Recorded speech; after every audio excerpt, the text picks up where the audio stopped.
세상에서 제일 나쁜 수사기관은 범죄자와 범죄 피해자를 뒤바꾸어서 기소하는 수사기관. 여러분은 이 말을 믿으십니까? 내가 제일 싫어하는 건 배신 배반이야. 내가 오세훈이 그 새끼는 내가 김영수에 하나 챙기라 했는데. 명태균 씨 말에 의하면 정원 후보가 질 건데 오세훈 씨가 유죄 판결 나기 때문에 재선거가 이루어질 거다. 아직 사고가 난 것도 아니고. 이 뒤에 보시는 소소문 고가는 지어진 지 59년이 돼서 매우 노후화됐습니다. 이제 조만간 철거가 시작될 거고요. 그 이름을 보니까 일신석재 1971년 설립자 문선명.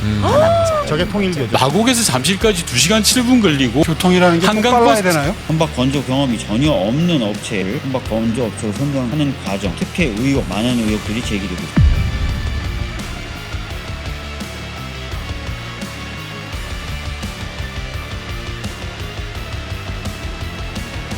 안녕하세요. 논설의 이재성입니다. 오세훈 서울시장이 지난 수요일 정치자금법 위반 혐의 재판에 출석했습니다. 사상 최초로 5선 서울시장이 된 지 일주일 만에 피고인석에 앉았습니다. 정치브로커 명태균 씨의 폭로로 세상에 알려진 여론조사 비용 대납 혐의 재판입니다. 오 시장은 지난 2021년 4.7 서울시장 보궐선거 당시 명 씨로부터 10차례 걸쳐 비공표 여론조사 결과를 받고 자신의 스폰서였던 사업가 김한정 씨로 하여금 비용 3,300만 원을 대신 내도록 한 혐의를 받습니다. 세상에서 제일 나쁜 수사기관은 범죄자와 범죄 피해자를 뒤바꾸어서 기소하는 수사기관입니다. 그런 의미에서 민중기 특검은 정말 악질적인 특검입니다. 여러분은 이 말을 믿으십니까?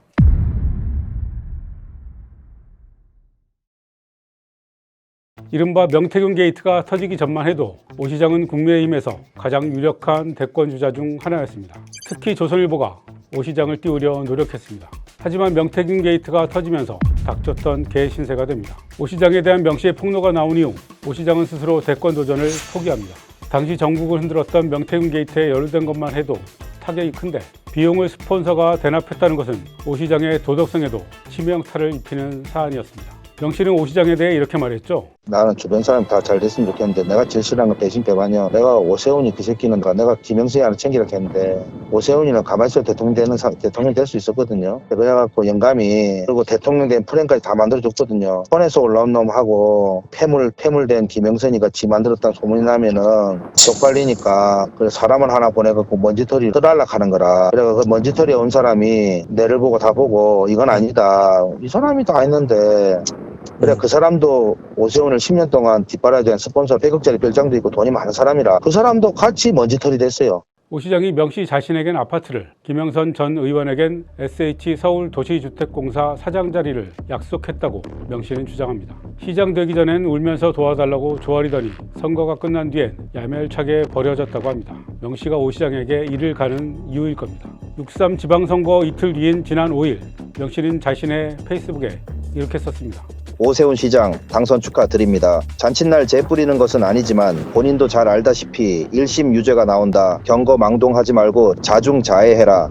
명 씨는 이번 지방선거 전에 정원호 더불어민주당 서울시장 후보 캠프 인사에게 이렇게 말했다고 합니다. 선거 전에 명태균 씨가 저한테 전화가 왔더라고요. 제가 정원호 후보 대변인 된 걸 들으셨나 봐. 저한테 막 이야기하신 게 임세인 씨, 정원호 씨 질 거예요 이러더라고요 저한테. 여론조사상을 질 수가 없었잖아요 그동안에. 아이 어떻게 져요? 그러니까 아니라고. 분명히 이 여론조사 왜곡이 되어 있다. 명태균 씨 말에 의하면 정원호 후보가 질 건데 오세훈 씨가 유죄 판결 나기 때문에 재선거가 이루어질 거다. 재선거 치러진 거를 염두에 두고 도우라고 얘기하시더라고요. 대도 날아간다고. 저 선거 결과 나오니까 어머 명태균 씨 말이 맞았네? 지금 재판을 보면은 명태균, 김영선 전 의원이 오세훈한테 불리한 진술을 지금 증언으로 해놨어요. 오세훈과 만났고 만난 자리에서 도와달라고 했으면서 여론조사 비용은 자기 후원자가 내겠다고 했다라는 말을 오세훈이 직접 했다라는 거를. 오 시장 재판은 다음 주 수요일 결심 공판이 예정돼 있습니다. 특검이 구형하는 날이죠. 늦어도 한 달 안에 1심 선고가 나옵니다. 정치자금법은 공직선거법과 마찬가지로 벌금 100만 원 이상의 형을 받으면 당선이 무효가 됩니다. 대법원 확정 판결을 거쳐 내년 봄에 서울시장 재보궐선거가 치러질지 지켜봐야 합니다.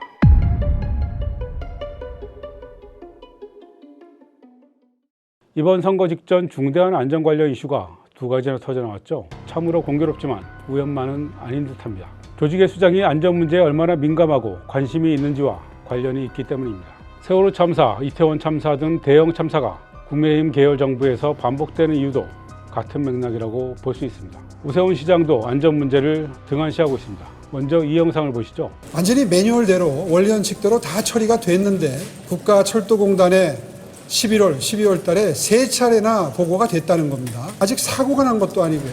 사고가 난 것도 아닌데 왜 일이 난리냐는 태도인데요. 광역급행철도가 지나가는 역사에 지하 5층 기둥에 들어가야 할 철근이 통째로 빠졌는데 안전의 최종 책임자인 시장이라는 사람이 이렇게 태평해도 되나요? 오 시장이 말하는 저 보고는 서울시가 국가철도공단에 제출한 건설사업관리보고서라는 두꺼운 책자 같은 파일에 관련 내용이 몇 줄 들어가 있다는 건데요. 철도공단이 게을러서 발견하지 못한 거지 우린 보고를 했다는 식으로 주장하고 있습니다. 무책임하고 뻔뻔하기 짝이 없습니다. 오 시장 재출마에 방해가 될까봐 철근 누락을 은폐한 것 아닌지 철저한 수사가 필요합니다. 서울 소서문 고가차도 붕괴 사고도 마찬가지입니다. 이번에도 국가철도공단 탓을 합니다. 서울시는 공사 관계자로부터 붕괴 위험을 보고받고도 국가철도공단에 통보하지 않았는데요. 이유가 기가 막힙니다. 과거에도 이런 일이 있을 때 협의가 잘 안 돼서 증거 없이 열차 중단 요청을 할 수 없었다는 겁니다. 받침보가 이미 내려앉았는데 더 이상 무슨 증거가 필요하다는 건가요? KTX를 비롯한 열차가 수시로 지나는 곳입니다. 대형 참사가 날 뻔했습니다. 서울시의 안전 불감증은 심각한 수준입니다. 철고공사를 6.3 지방선거 전에 끝내라는 지침이 있었다는 공사 관계자의 폭로도 나왔습니다. 곳곳에 사도로 흔적이 역력합니다. 입찰 공고 엿새 만인 지난 4월 16일 시공사를 정했고 같은 달 30일 공사에 착수했습니다. 시공사로 선정된 흥화는 경북 지역 중견 건설업체인데요. 낙찰 하한선의 턱걸이 한 83.7%의 금액으로 경쟁업체 8곳을 제치고 사업을 수주했습니다. 서울시가 안전 관련 예산을 삭감했다는 보도, 하청업체 선정에 서울시가 개입했다는 보도도 나왔습니다. 얘네가 일 쓰라고 했어. 누군가를 하드급을 써라 그러니까. 얘네는 뭐 하지 마. 이 뒤에 보시는 소소문 고가는 지어진 지 59년이 돼서 매우 노후화됐습니다. 최근 들어서 점점 콘크리트 덩어리가 떨어지는 등 시민 안전을 위협하기 때문에 공수 보강 등의 임시 방편보다는 완전히 철거하고 새로 만드는 것을 시작했습니다. 이제 조만간 철거가 시작될 거고요. 오 시장 결정으로 시작된 철거 공사입니다. 최종 책임자 역시 오세훈 시장입니다. 3명이 사망하고 3명이 다쳤습니다. 서울시의 안이한 대응뿐만 아니라 하청업체 선정 과정과 안전 관련 예산 삭감까지 모든 과정을 낱낱이 파헤쳐야 합니다. 일벌백계 하지 않으면 언제 어디서 같은 관행이 반복되어 대형 참사로 이어질지 모릅니다. 생각만 해도 끔찍합니다.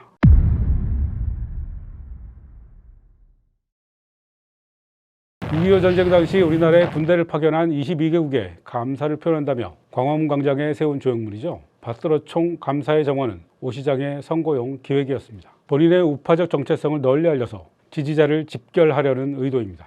이번 지방선거 직전인 지난 5월 12일 개장했는데요. 급하게 공사하느라 바닥에 들떠서 재시공을 하기도 했고 안내판이 빗물에 지워져 철거되기도 했습니다.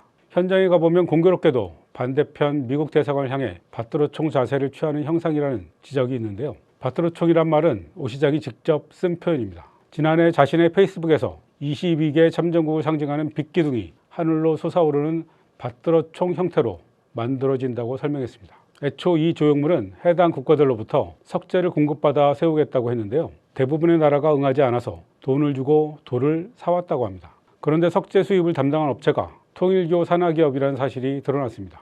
입찰가를 10억 원이나 더 비싸게 썼는데도 낙찰받았습니다. 두 회사가 입찰을 한 거예요. 한 회사가 39억을 썼고 한 회사가 29억을 썼는데 29억짜리는 탈락을 하고 39억짜리가 낙찰이 됐는데 그 이름을 보니까 일신석재, 네이버에 일신석재 딱 치니까 1971년 설립자 문선명 한학자, 대주주는 세계평화 통일 가정연합 유지재단 이렇게 되어 있는 저게 통일교죠. 거죠. 최저가 낙찰제가 기본 아닌가요? 이 조형물에만 206억 원이 쓰였고 국기 기양대를 포함한 국가 상징 공간 조성까지 포함하면 730억 원이 들어간다고 합니다. 자기 돈 아니라고 펑펑 잘 뒀습니다.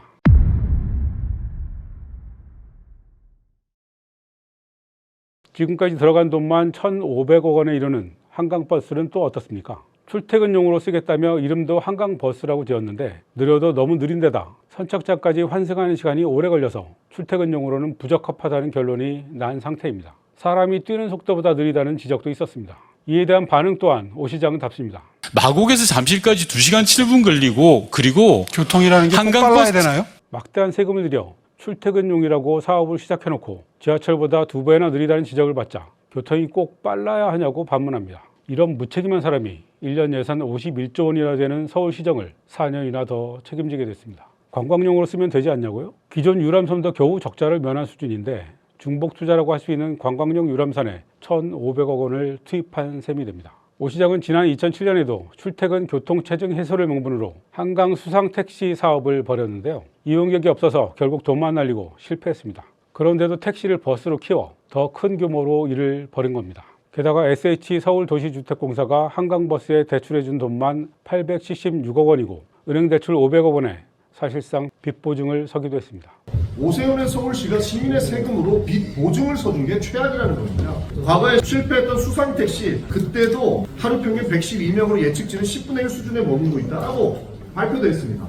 실패가 뻔한 사업인데 이렇게 빚 보증까지 서준 것, 보증까지 서줘놓고 민간 기업이라고 우기는 것, 이게 최악이라는 겁니다. 한강버스는 SH가 51억 원을 출자해 지분 51%를 갖고 있고 49억 원을 출자한 이랜드 계열의 이크루즈가 49%를 갖고 있는데요. 경영이 나빠질 경우 공동 출자자인 이크루즈는 원금을 회수하고 빠져나갈 수 있는 구조라고 합니다. 이 사업 역시 오 시장의 선거용 프로젝트였습니다. 지난해 9월 첫 운항을 시작했는데 잦은 고장과 잇따른 사고로 한 달 동안 승객을 태우지 않고 운항을 하기도 했습니다.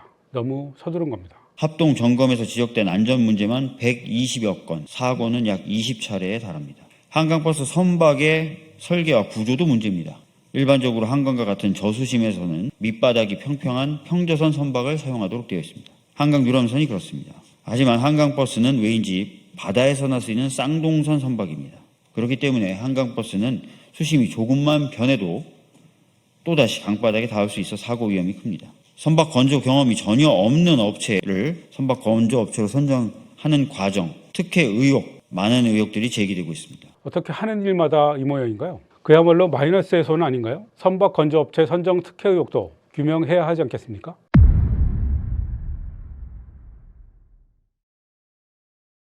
서울시는 세운 4구역 도시정비형 재개발 사업을 조건부 의결했다고 어제 밝혔습니다. 서울 종묘 맞은편에 142m짜리 고층 빌딩을 짓는 재개발 사업을 재개하겠다는 겁니다. 세계문화유산인 종묘의 경관을 해치고 문화유산 자격이 박탈될 수도 있다는 논란이 있었죠. 이제 종로구청에 건축 허가 및 사업 시행계획 인가 절차를 남겨두고 있는데요. 이번 지방선거에서 민주당 소속인 유찬종 후보가 구청장으로 당선돼서 서울시 뜻대로 되지는 않을 것으로 보이지만 또 한 번 시끄러워질 것 같습니다. 오 시장은 첫 임기였던 지난 2006년부터 세운상가 재개발을 추진해 왔는데요. 한 기업과 서울시가 한 몸처럼 움직여 토지 매입과 용적률 상향이 착착 진행됐다는 의혹이 제기됐습니다. 지난해 한겨레 20일 보도인데요. 한호건설이라는 회사의 자회사가 세운상가 일대 토지를 집중 매입해서 약 27%의 토지를 확보하자 서울시가 기다렸다는 듯이 용적률 상향 발표를 했다는 특혜 의혹입니다. 한호건설이 저 땅을 집중적으로 매입하기 시작한 게 언제냐? 2021년부터 2022년까지입니다. 근데 그때는 뭡니까?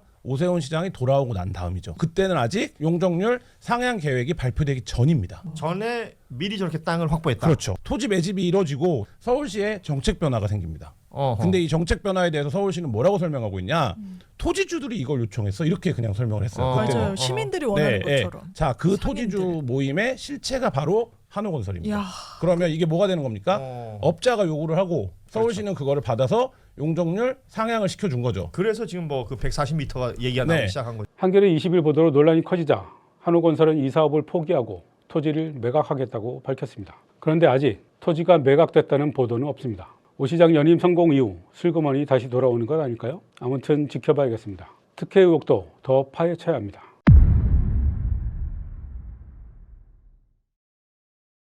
한나라당 의원으로 정계에 입문하기 전까지 오세훈 시장은 환경운동연합에서 중요한 활동을 한 환경운동가였습니다.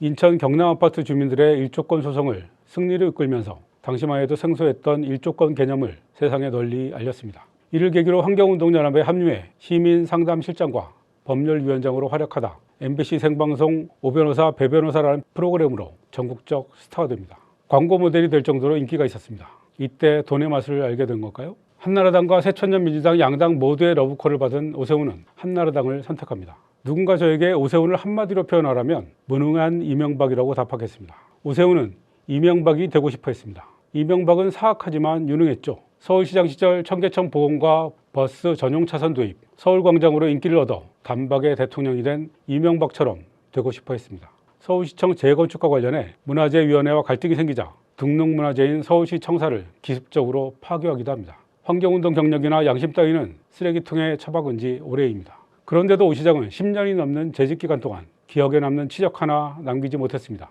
사악함은 어느 정도 따라했는데 유능함까지 모방하지는 못했습니다. 오히려 뭔가를 할 때마다 무능이 드러났습니다. 그래서일까요? 날이 갈수록 사악함이 도드라져 보입니다. 지난해 2월 강남 토지거래 허가구역 전면 해제가 대표적인 사례입니다. 이 조처로 강남의 아파트값이 급등하자 오 시장은 한 달 만에 해제 조처를 취소합니다. 하지만 이 소동은 윤석열 정부 내내 잠잠하던 서울 아파트 가격을 들쑤신 결과를 낳았고 그 후유증은 지금도 계속되고 있습니다. 대권을 노린 오 시장의 무리수였습니다. 여러분은 오 시장이 지난 10년간 펼쳤던 정책이나 사업의 공통점이 뭐라고 생각하십니까? 의도는 사악하지만 결과는 무능하다는 점 아닐까요? 지금까지 논설이었습니다.